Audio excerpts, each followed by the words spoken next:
Hola, ¿cómo están? Y bienvenidos a esta edición especial de Frontera a Frontera aquí en Especialistas del Deporte. Eric Gómez y yo, Roberto Abramovich, vamos a platicar de lo que acaba de acontecer allá en Qatar con el empate 1-1 de Estados Unidos y País de Gales. Eric, ¿cómo estás? Bienvenido aquí a esta charla que tenemos de Frontera a Frontera. ¿Cómo estás? Mi buen Robert, estoy excelente, estoy ya emocionado y aliviado porque empezó el Mundial. Pensé que por algún momento nunca iba a comenzar con todas estas cosas que han sucedido, pero ya estamos aquí, ya tuvimos el primer día completo de partidos y vaya que fue muy, muy diferente la experiencia de cada uno de los tres, ¿no? Absolutamente, y sí fueron muy distintos, sin lugar a duda. Pero vamos a platicar del partido de Estados Unidos contra País de Gales, un partido clave dentro del grupo B, en donde ya habíamos visto en la mañana cómo Inglaterra despedazó a Irán por 6 goles a 2, y ahora Estados Unidos contra País de Gales en un partido en donde se creía que el ganador probablemente acompañaba a Inglaterra a la segunda vuelta. Sin embargo, lo que termina sucediendo, Estados Unidos termina empatando 1-1 y creo que tiene que sentir la selección de Estados Unidos que dejó ir 2 puntos claves aquí en el Mundial. Estados Unidos tiene que sentir exactamente eso que acabas de decir, porque por muchos lapsos de ese partido, sobre todo en el primer tiempo, parecía que le estaban aplicando a Gales lo que siempre le hacen a México, que es prepararse para ese 2-0, anotar un gol en el primer tiempo o el primer gol del partido claramente, y luego echarse para atrás, aprovechar los errores del rival y liquidar con ese segundo gol. Cuando empezó el segundo tiempo, tal parecía ser que eso iba a ser, digamos, la receta para Estados Unidos, pero Gales encontró la manera de seguir presionando. Estados Unidos no logró conseguir lo que normalmente hace con los errores del rival. Y cuando por fin cae el gol de Gales de penal por el tiro de Gareth Bale, yo la verdad sentía que Estados Unidos flaqueó un poco en la reacción o en la contrarreacción de eso debido a que con el tiempo adicional quedaban 20 minutos de partido todavía por delante. Mira, yo lo sentí un poco distinto, similar a lo que sentiste tú, pero algo distinto. Obviamente Estados Unidos dominó de principio a fin la primera mitad y creo que el 1-0 probablemente fue algo injusto. Creo que merecían algo más. Un 2-0 creo que hubiera sido mucho más justo. Ahora, una vez que recibe el primer gol País de Gales, ellos empiezan a adelantar un poquito más sus líneas al final de la primera mitad. Lo hacen totalmente en la segunda mitad, cambian su estrategia, ya no están esperando, que eso era una estrategia, no era porque era un dominio abrumador de Estados Unidos, era la estrategia que quería jugar País de Gales. Quería que Estados Unidos dominara y los buscaban cazar al contragolpe. Nada más que no fueron fructíferos en eso para nada. Entonces, una vez que reciben el gol, tienen que cambiar la estrategia. Ya una vez que empujan las líneas en la segunda mitad, entonces empiezan a dominar mucho más el balón y ponen en apuros a la saga estadounidense. Y creo que los primeros 20 minutos de la segunda mitad, Estados Unidos fue muy afortunado de no haber recibido un gol, porque así el País de Gales tenía el balón, estaba dominando, Estados Unidos ya no lo tocaba, y luego como que por el minuto 65 empezó a balancearse de nuevo, y Estados Unidos de nuevo ya pudo tener mucho más control del balón, crearon muchas ocasiones de gol, pero esa falla, y eso es la diferencia entre los equipos buenos y los equipos muy, muy buenos, ¿verdad? Esas fallas en el último toque, ese último pase, ese último disparo, esa última decisión, ¿ok? Que es lo que le falló a Estados Unidos, que no pudieron estar acertados para poder poner el 2-0, porque creo que si ponen el 2-0 ahí, matan el partido. Y eso le da la oportunidad a País de Gales de poder volver a tratar ahora de nivelar el partido y claro, en una jugada absolutamente innecesaria de Walker Zimmerman. No tienes que cometerle una falta a Gareth Bale ahí, porque Gareth Bale tiene la espalda al arco. Y entonces no te puede hacer mucho daño. Si te está enfrentando, ok, perfecto, bárrete y trata de sacar el balón. Y si le pegas, bueno, gajes del oficio.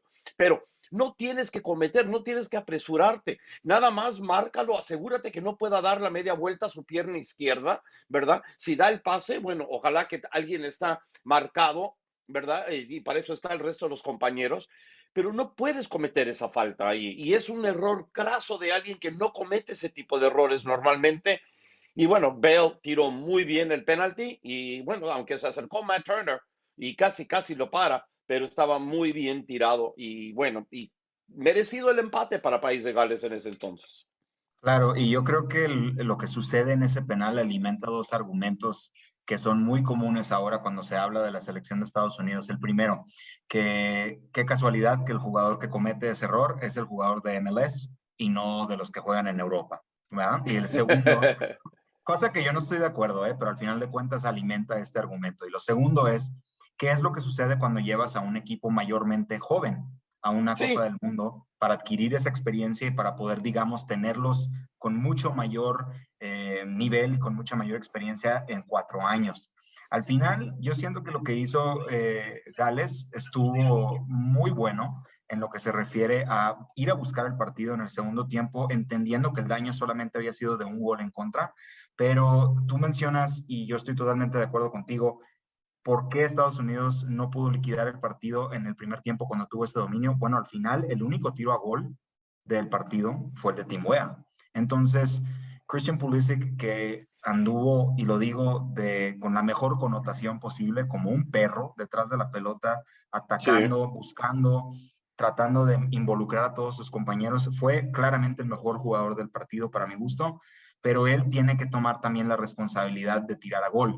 No puede estar en ese plan de voy a servir a mis demás compañeros y esperar a que ellos sean los que marquen, porque al final de cuentas Estados Unidos, tal cual es el caso como México y muchas otras selecciones de CONCACAF, no tienen un killer en este mundial, no tienen un 9 que sea la persona que se encargue de tener el último tiro o el último toque. Y cuando ese no es el caso, tu mejor jugador a la ofensiva, en el caso de Gales, Gareth Bale, en el caso de Estados Unidos, Pulisic, tienen que ser las personas que se encarguen de tirar a gol y eso no sucedió para Estados Unidos. Y fíjate, estoy de acuerdo contigo, pero también creo que hay que darle crédito a País de Gales en eso, ¿verdad? Creo que ellos hicieron bien el trabajo de entender exactamente lo que estás diciendo y simplemente no le dieron espacio a Pulisic para poder jalar el gatillo. Robert Page, que es el técnico de País de Gales, siempre tenía uno, dos o tres jugadores alrededor de Pulisic y sabes qué, que otro jugador me gane. Entonces, cuando nace, por ejemplo, el gol de Estados Unidos, Pulisic no está cerca del arco, y verdad, y tienen una jugada de gran entendimiento. Sargent baja muy bien el balón, Pulisic lo toma, se fija exactamente dónde está Wea y le filtra un pase absolutamente perfecto. Entonces, una vez que eso sucede y Wea termina la jugada de una forma absolutamente maravillosa para el gol de Estados Unidos. Pero el resto del partido, cada vez que Pulisic tenía el balón, había uno, dos grandes relevos, y no solo eso, digo, ¿cuántas faltas terminó absorbiendo Pulisic? Y el árbitro no termina ayudando mucho, porque varias de las faltas eran de amarilla y realmente se guardó bastante las tarjetas en cuanto a las faltas que estaban cometiendo contra la selección de Estados Unidos. Sí, un árbitro, digamos, muy pasivo en ese sentido. Hay árbitros que son muy agresivos y salen de volada a soltar las tarjetas e imponer la disciplina del partido. Creo que en el primer tiempo, a pesar del estilo intenso que estaba jugando Estados Unidos, pues fue bastante limpio y eso también, digamos, que condicionó al árbitro a que cuando en el segundo tiempo las cosas se pusieron un poco más rudas, evitar sacar tantas tarjetas y condicionar, digamos, el ritmo del partido que la verdad, de los 4 partidos del Mundial, creo que ha sido este el más entretenido, el más parejo y el más dinámico. Esas cosas también Sí, cuentan y pesan en la mente de los árbitros, pero siento que a pesar de esa pasividad o esa inactividad que pudo tener el árbitro, pues fue bastante justo porque al final de cuentas la jugada más importante del partido la determinó de forma correcta el penal y siento también que esto, pues digamos, no pasará más que hacer una anécdota del partido, pero en esa última jugada, en donde Kellyn Acosta mete un golpe a Gareth Bale, quien estaba alistándose para sacar un tiro de larga distancia con Turner adelantado, pudo haber sí, sido, de verdad, Acosta pudo haber salvado el partido para Estados Unidos con esa falta. Yo, la verdad, 100%. entendiendo que ya no había defensa frente a Bale, eso se pudo haber calificado también con una tarjeta roja, ¿eh? Y no se la sacó. Entonces, Sí. ambos equipos se vieron beneficiados, digamos, de cierta manera por esta jugada del árbitro. Sí, sin lugar a dudas, es una maravillosa jugada, por cierto, de Kellyn Acosta, porque absolutamente salva el partido. Me recuerda mucho la jugada de Uruguay, de Luis Suárez en el Mundial, creo que fue en el Mundial de Sudáfrica, ¿verdad? Que fue Ghana, fue contra Gana, Ghana, fue gana. ¿verdad? Que mete, que en la jugada donde va a ser gol, lo termina parando con la mano, sabe que lo van a expulsar, pero es penalti, pero por lo menos le da oportunidad, le da chance a su equipo de poder mantenerse en el partido en ese momento. Y claro, terminan fallando el penal y esa es una jugada absolutamente clave. Sí, yo lo aplaudo y aplaudo a aquel Acosta por hacer esa jugada, porque aunque lo terminen expulsando, realmente no iba a ser un costo enorme para Estados Unidos. Digo, se perdería el partido contra Inglaterra, sí, pero tiene suficientes jugadores en esa posición que lo pueden reemplazar en dado caso. Entonces, es una jugada absolutamente clave, importante, inteligente, la que hace Kellen Acosta para cometerle falta. ¿A quién? A su compañero de equipo en LAFC. Alguien que conoce bastante bien, ¿no? Esa es la ironía también de tener estos torneos en donde se enfrentan jugadores que son compañeros en club. A mí lo que yo te quería preguntar, porque ya es hora también de empezar a ver hacia adelante para el siguiente partido. Estados Unidos tiene obviamente el rival de grupo más difícil todavía de frente, que es Inglaterra, y entendiendo que Inglaterra pues es uno de los candidatos, digamos, al menos en principio, para llegar muy lejos. Eh, si tú mantendrías a Serginho Dest en el lateral por derecho, en la posición de lateral por derecho, siendo que Gales entendió en el segundo tiempo y atacó muchísimo esa franja, obligó que Estados Unidos filtrara elementos hacia la derecha para ayudarle a Dest. Cuando el gol cae, el pase viene de la izquierda, no de la derecha. Pero al final de cuentas eso Pero sucede. Des ya no estaba en ese momento. Es Creo correcto, que pero al Des fin, no, ya no estaba ahí. es correcto, pero digamos que la estrategia de Estados Unidos se tuvo que alterar para modificar y mandar más elementos hacia la banda derecha para cubrir ese hueco, porque después de Dest, de todas maneras, Estados Unidos no tiene opciones defensivas muy latentes para ese sector del campo. Y ahora contra Inglaterra se presume que Dest va a volver a iniciar y, perdón, Inglaterra tiene jugadores increíblemente dinámicos por esa banda. Sí, sí, pero mira, una cosa que también hay que entender, ¿verdad? Con todo esto, Dest y Weston McKennie no estaban 100% enteros. En ningún momento se había pensado que iban a durar los 90 minutos. Estaban pautados para jugar 60, 70 minutos porque están regresando de lesiones. Ahora tiene 4 días para poder descansar. Tiene otras opciones. Tiene a Shaq Moore y tiene a Joe Scally que pueden jugar por ahí, aparte de DeAndre Yedlin. Entonces, opciones tienen si es que quieren hacer el cambio. Yo creo que todavía mantengo a Dest como titular y si no está funcionando, bueno, hago el cambio al medio tiempo si es necesario. Hay relevos. Para ti, ¿el mejor jugador del partido fue quién, dijiste? Se me olvidó. Pulisic, Perdón. Christian Pulisic. Y Pulisic, para mí sí, fue claro. Tyler Adams, ¿verdad? Entonces, Tyler Adams jugó un partido extraordinario atrás. Fue el jugador que protegió a la defensa en todo momento. Cada vez que había un hueco que llenar, él estaba ahí, estaba ganando sus batallas 50-50 y jugó para mí un partido extraordinario, mostrando por qué es un jugador de la Liga Premier, ¿verdad? Simplemente lo pusieron de capitán, tiene una inteligencia absolutamente bárbara y madurez para un jugador de su edad y para mí demostró la gran calidad que tiene en el campo de juego. Él no es culpable en el gol, el gol sale siendo la culpabilidad de Walker Zimmerman, por desgracia, en una jugada innecesaria, pero yo creo que si volviendo a lo de Dest, yo arranco con Dest y veo qué es lo que hay, al menos de que realmente esté resentido de la lesión y que no esté entero 100%. Entonces luego ahí tienes a Shaq Moore, que juega en el fútbol de Portugal, o tienes también a Joe Scally, que juega en la Bundesliga. Ninguno de esos dos te otorga el dinamismo en ofensiva que da Dest a ese equipo y creo que obviamente No, por eso él sigue siendo la primera opción. Yo creo que con un jugador como Yedlin puedes más o menos ocupar algo de la habilidad ofensiva y de la velocidad que tiene Dest todavía, a pesar de que Yedlin es uno de los jugadores más veteranos de este equipo, pero al final de cuentas sigue siendo una mejoría a la defensiva para mi gusto, porque se entiende que Estados Unidos no va a poder jugar con las líneas altas adelantadas contra Inglaterra y presionarlos de la manera que lo hicieron contra Gales. Este es un partido de alto riesgo para Estados Unidos, sobre todo en sí, defensiva, porque Inglaterra los va a atacar desde el momento en que inicia ese partido y siento que con lo que vimos el día de hoy, ese sector por derecha ya sea Dest, ya sea Scally, Moore, Yedlin, quien sea, va a ser clave para determinar cómo sobrevive ese partido Estados Unidos.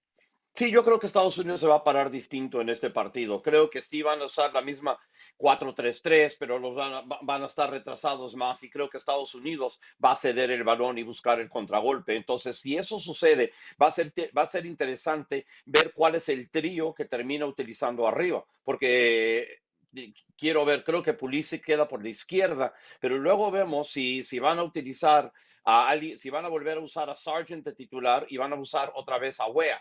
Es muy posible, pero también hoy no jugó Gio Reina y es más, no salió de la banca y eso es interesante porque para mí este era un partido que obligaba la aparición de Gio Reina y no sabemos si está lesionado, estaba buscando en Twitter a ver si decían algo sobre el asunto, pero se supone que el equipo está entero, se supone que él está entero, pero por alguna razón no jugó. Yo creo que algo ha de haber sucedido y que no está al 100% y por eso no termina jugando porque era un partido que gritaba para el talento de Gio Reina.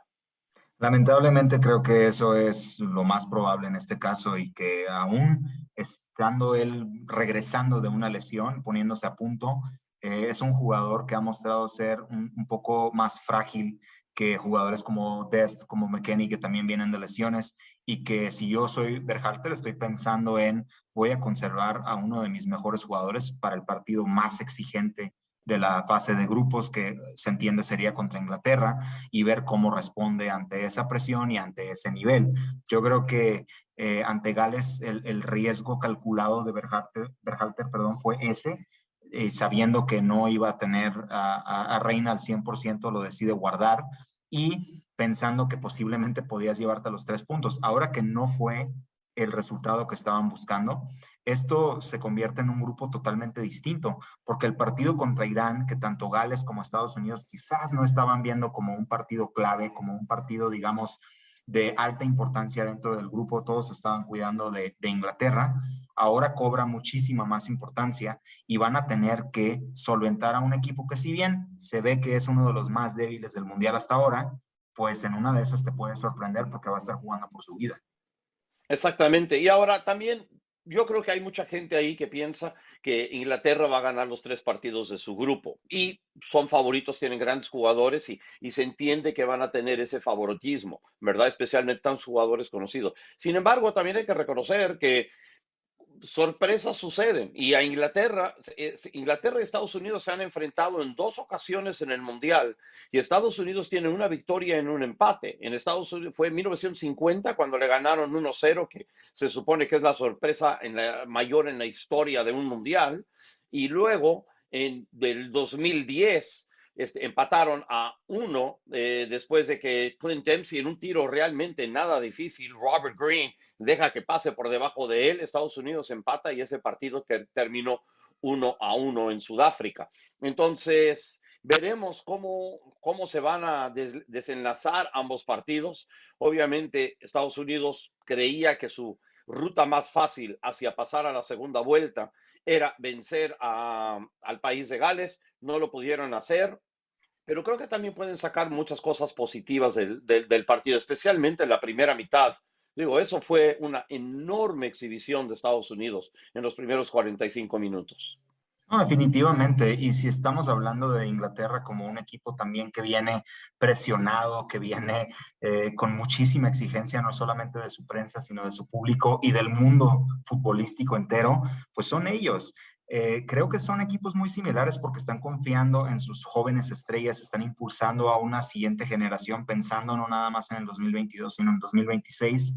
Y el día de hoy, ver a jugadores como Bukayo Saka, como Jude Bellingham, como incluso Jack Grealish, que no es titular en Manchester Sí, City, a pesar de que pagaron tantísimo por él, te habla de que Inglaterra va a ser, si esto continúa de la manera en que parece ser, será, como uno de los equipos a vencer en el Mundial, pero que también quizás va a necesitar de un jugador o de jugadores líderes con experiencia que los puedan guiar en las partes más exigentes de este torneo.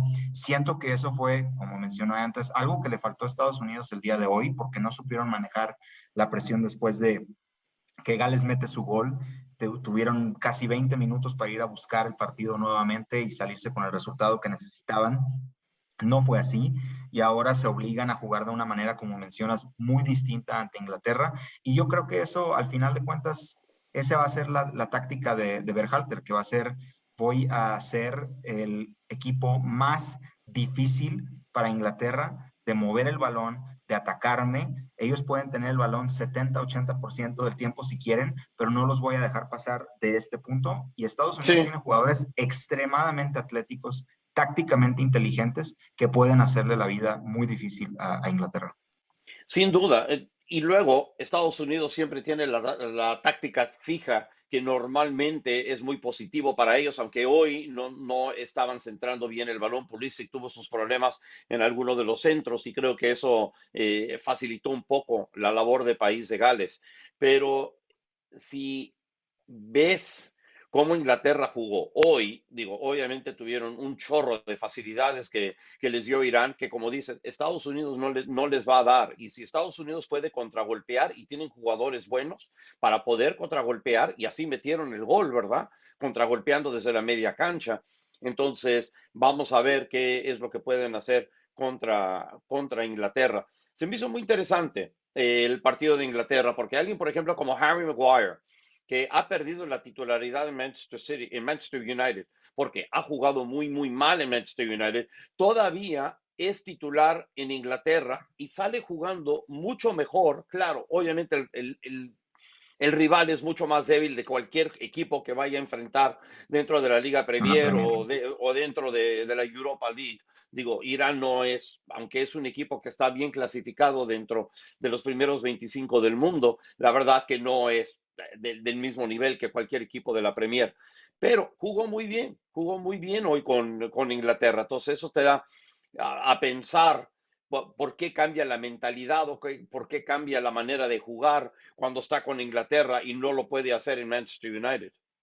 No solo eso, Robert, yo creo que también tiene que ver mucho el tema del día cuando se refiere también a las selecciones nacionales y la pugna que tienen ciertos aficionados con los técnicos, es que los técnicos de las selecciones se mueren con la suya, a pesar de que en la actividad normal que vemos a los jugadores a nivel club, quizás no están haciendo las cosas a su nivel o de la forma a la que estamos acostumbrados a verlos. En México eso es bastante obvio con todo lo que pasó con Santiago Jiménez y con Raúl Jiménez. En Estados Unidos también se le ha cuestionado a Berhalter infinidad de veces sobre su insistencia de jugar con ciertos elementos. Walker Zimmerman, uno de ellos, por ejemplo, o Tim Ream.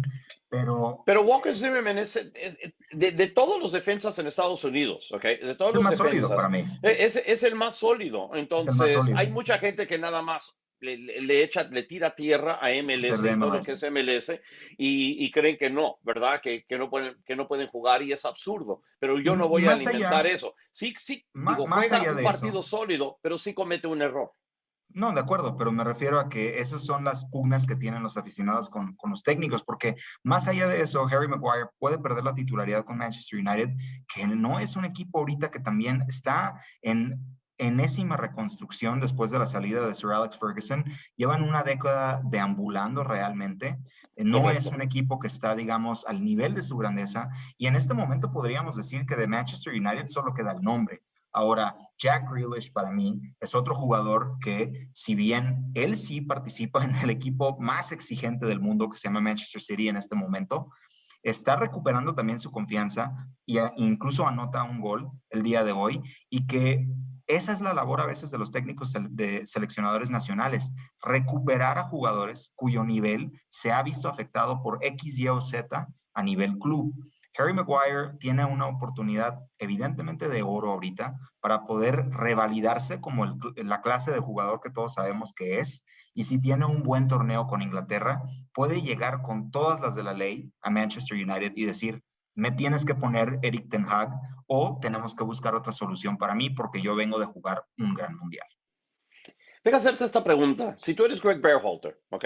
Estás alineando a Estados Unidos en una posición mucho más defensiva que con la que alineaste contra País de Gales. Vamos a suponer que llegas al minuto 60 y Estados Unidos está perdiendo 1-0 contra Inglaterra. ¿En qué momento decides arriesgarte para ir por el empate, ¿verdad?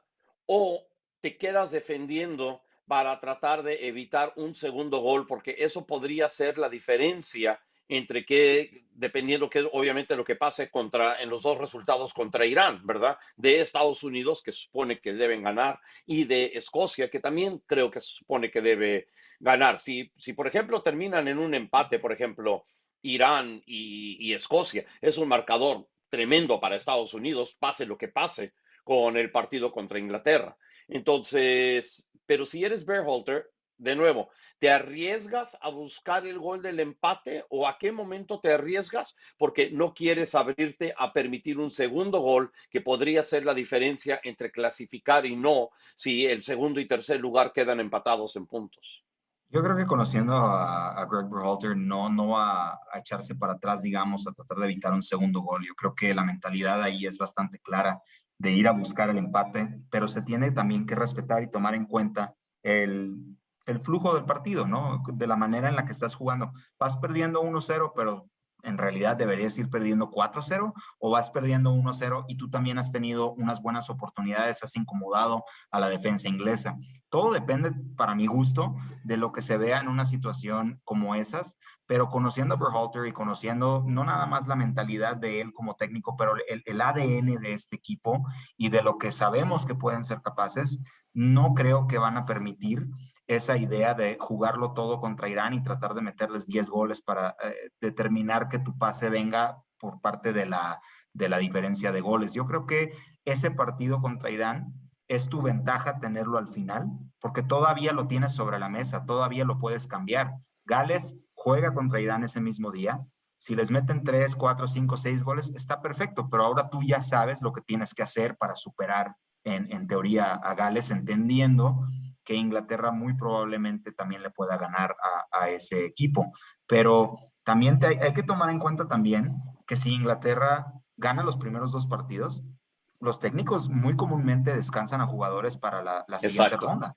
A eso iba, exactamente. Que puede ser que Inglaterra, si le gana a Estados Unidos, ¿verdad? Y es por eso es tan importante para Estados Unidos sacar un resultado positivo contra Inglaterra, de tener 6 puntos, entonces sí pueden utilizar a su segundo equipo para tener el equipo descansado ya que está clasificado a la segunda vuelta y eso le daría una ventaja a País de Gales, sin duda, para poder sacar un empate, un resultado positivo y eso llevarlo a la segunda vuelta en vez de Estados Unidos. De Interesante acuerdo. lo que va a suceder en la jornada 2 de este grupo, del grupo B.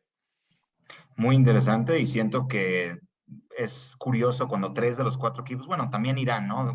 Todos los equipos tienen todavía algo por qué pelear, porque hay ocasiones en donde eso es bastante evidente que no. Yo creo que Irán también se puede meter a la pelea ahí Sí, sacándole un empate a Gales, ¿no? Definitivamente. o si le ganan, digo, y yo lo dije esto durante el partido de Inglaterra, porque en la transmisión en inglés dijeron, bueno, con el 6-2 en contra, Irán está muerto. Y digo, no están muertos, porque si Irán, ok, despierta, puede jugar como mucha gente cree que sabe jugar, y termina ganándole a Estados Unidos y a País de Gales, ellos tienen 6 puntos, y eso no importa la diferencia de goles, eso los hace avanzar, digo, al menos de que Inglaterra también termine flaqueando en uno de los partidos contra Estados Unidos o Escocia. Entonces, ellos todavía tienen mucho por qué jugar, no obstante el 6-2 que les metieron. Sí, este grupo es sumamente interesante por eso, porque tres de los cuatro equipos juegan de una manera muy similar, tienen perfiles físicos muy similares, Gales, Estados Unidos e Inglaterra, e Irán en realidad es como ese wild card, pero al final de cuentas las sorpresas existen y sabemos perfectamente que Irán a nivel Asia ha sido un equipo bastante constante, tienen su lugar de manera más que merecida y en una de esas te asustan ganándole a Gales y la estructura del grupo cambia por completo. Absolutamente. Oye, vamos a pasar al partido de México mañana para terminar aquí, ya que México juega contra Polonia en un partido que es a las 11 de la mañana, hora del este, 10 de la mañana, hora de México. ¿Qué es lo que esperas del partido contra Polonia? Espero un partido curiosamente muy similar a lo que vimos el día de hoy entre Estados Unidos y Gales. México va a salir primeramente a evitar que Polonia lo vulnere en defensiva. Yo creo que a Martino le preocupa muchísimo el hecho de que Polonia tiene uno de los mejores delanteros del mundo, uno de los mejores 9 del mundo en Robert Lewandowski, y también se entiende que la persona que mueve los hilos para Polonia es Piotr Zielinski, que juega en Napoli, que es alguien que conoce Sí. muy bien el Chucky Lozano y que por ende debe de conocer el Tata Martino. Llega Zielinski en un nivel supremo, o sea, de verdad dominando Serie A, y eso es importantísimo, ganar esa batalla en medio campo, y por eso creo que Tata Martino desistió en su idea de sentar a Edson Álvarez mañana. Edson Y Álvarez le da, fíjate, no sí. digo, Edson le da esa ventaja de tener un defensor, un jugador del nivel europeo, ¿no? De Zielinski, y eso va a determinar mucho cómo fluye el partido mañana, en mi opinión. Y fíjate, obviamente todo el enfoque tiene que ser ahí sobre Zielinski y también obviamente Robert Lewandowski, que la está rompiendo para Barcelona, 13 goles en 14 partidos en lo que va. Pero hay otro jugador ahí que es Karl Swiderski y quizás en México no lo conozcan de absolutamente nada, pero aquí en MLS lo conocemos muy bien porque jugó muy bien para un equipo mediano que es Charlotte. Digo, fue uno de los jugadores más destacados de un equipo que debutó este año en MLS y él terminó metiendo 10 goles, 4 asistencias primarias en 30 partidos. Y es un jugador rápido, es un jugador que en el área es un killer. Entonces, si encuentra espacios, le puede causar mucho daño a México. Por el otro lado, obviamente Alexis Vega demostró en el último partido que fue contra Irak, que está otra vez en un muy buen momento. ¿Tú crees que él es el jugador clave del ataque mexicano? Yo creo que la estructura del ataque de los equipos de Tata Martino depende muchísimo de quienes juegan acompañando al 9, porque Raúl Jiménez, Rogelio Funes Mori, el jugador que tú quieras, Henry Martin, no van a ser los encargados de meter los goles. Así es el sistema de Martino. Estos jugadores sirven, digamos, para apoyar a los extremos, en este caso Lozano y Vega, y creo que es muy importante para México que Vega llegue en ese buen nivel porque es un jugador que había dejado muchísimo que desear, no nada más a nivel selección nacional, sino desde que está en Chivas, es un prospecto que se queda en eso, en prospecto. Es un jugador que evidentemente tiene gran manejo de balón, que puede meter goles, suele meter goles muy espectaculares, pero es el típico futbolista que te da un partidazo y luego desaparece 3, 4 jornadas, ¿no? A nivel liga. Entonces, para mí es buenísimo que Vega esté tratando demostrar que tiene más responsabilidad el día de hoy con México, pero yo creo que obviamente todo va a pasar por los pies del Chucky Lozano para México. Él va a ser el jugador principal y ese es el elemento que se tienen que enfocar Polonia para que México no les haga daño. Ahora, lo que hace Lozano siempre es jalar esa atención y permitirle a sus compañeros que rematen, que creen esas oportunidades frente a gol, y más que Henry Martin, siento que Vega sería el indicado. Entonces vamos a ver si él en los primeros 15, 20 minutos no se le ve con esa chispa, va a ser difícil para México. Fíjate, para mí, a mí me gusta Alexis Vega, creo que me gusta más a mí que a ti. Para mí es un jugador que realmente hace diferencia en Chivas y creo que Chivas es un equipo que realmente no lo rodea a él con mucho. Entonces, si tú estás jugando contra Chivas, básicamente estás tratando de detener a Alexis Vega y a ver quién más te va a ganar, porque no tienes la confianza de que el resto realmente no te va a hacer el tipo de daño que puede hacerte Alexis Vega. Creo que está rodeado con mejores jugadores, lo va a hacer mejor Alexis Vega. Sin embargo, vamos a ver si es suficiente. Digo, él tuvo nada más 3 goles en 17 partidos el año pasado, sí tuvo 4 asistencias, pero de nuevo, no creo que está rodeado de mucho. Henry Martin sí anotó 10 goles para el América y fue un jugador absolutamente clave. Estoy de acuerdo contigo, Chucky Lozano es el mejor atacante que tiene México en toda la cancha, pero lo que me preocupa en México ahorita, más que nada, es Guardado y Herrera y Álvarez en la media cancha. Creo que Álvarez va a estar bien. Herrera y Guardado me preocupan un poquito, más que nada por su edad y que Polonia podría tener una ventaja tratando de ganar la media cancha. Entonces, si eso termina sucediendo, ¿qué respuesta tiene Tata Martino para hacer un recambio si es que Herrera y Guardado ambos salen de titular? Sí, y el problema es que los recambios en medio campo para México son, digamos, para mi gusto, mucho más ofensivos que de corte defensivo. O sea, se debatía, por ejemplo, entre Luis Chávez y Guardado. Hablaba Mm, entre Eric Gutiérrez tomar el lugar, ya sea de Guardado o de Herrera. Esos son jugadores con características totalmente distintas a lo que te ofrecen Herrera y Guardado. Hablar de Herrera, Guardado y Álvarez es casi un triple pivote en el centro del campo para tratar precisamente de detener los avances de jugadores como Zielinski, ¿no? De tratar de dominar esa parte del campo. Cuando tú ya alteras esa estructura y metes a un jugador como Chávez, como Gutiérrez, ellos no te van a mantener esa línea defensiva con tanta disciplina y se entiende que estás jugando a otra cosa. Si a México no le funciona tener ese triple pivote en defensiva, están fritos, están en serios problemas defensivos. A mí me parecería que eso es la principal preocupación del Tata y por eso decide meter a Álvarez. Y la segunda es, ¿qué va a hacer México para defender los balones parados? O sea, tiros sí, de esquina, tiros libres, esa es sí. el talón de Aquiles de México, en mi opinión, defensivamente. Sí, absolutamente, estoy de acuerdo. Y ahí es creo que donde se puede terminar decidiendo el partido. Y es un partido clave, ¿verdad? De la misma manera en que Gales y Estados Unidos era el partido clave ahí, uno tiene que pensar que el ganador de este partido entre Polonia y México es el equipo que supuestamente va a acompañar a Argentina en la segunda vuelta, porque creo que todo mundo da de favorito para salir campeón del grupo a Argentina. No solo campeón del grupo, hay mucha gente que da a Argentina como el favorito para llevarse absolutamente todo el mundial. Entonces, y luego tienes a Arabia Saudita, y aunque es un equipo que ha venido jugando más o menos decente, Arabia Saudita no creo que está al nivel de México o de Polonia. Entonces, igual que el partido de Estados Unidos y Gales, este partido termina siendo clave en el grupo de México. Definitivamente, y si nos ponemos a ver ahorita lo que marcan las casas de apuestas, que es no nada más la idea que tienen ellos, sino la idea que tiene la afición, vemos que la probabilidad de victoria para México es 36%, la de Polonia 32%. Entonces, es para mí uno de los partidos más cerrados que vamos a ver en toda la primera fase del Mundial. Absolutamente. Entonces, Eric, mil gracias. Nos vemos mañana después del partido de México. Nos vemos mañana. ¿Tienes la Nos cita vemos lista? mañana y si podemos que nos acompañe también Verónica Rodríguez, Javier Trejo Garay. Vamos a estar quizás rotando un poco esto, pero ellos también tienen otras asignaciones, lo mismo que Eric. Yo soy el único que no tengo absolutamente nada que hacer. Entonces digo, yo voy a estar aquí la mayoría del tiempo. Son gajes del oficio. Ya terminó la temporada de MLS y bueno, y punto extra es los miércoles. Entonces estoy bien para mañana, no tengo ningún problema. No hay ningún problema y nosotros también estamos aquí libres para poder platicar más de lo que pueda suceder mañana. Muchísimas gracias, Robert.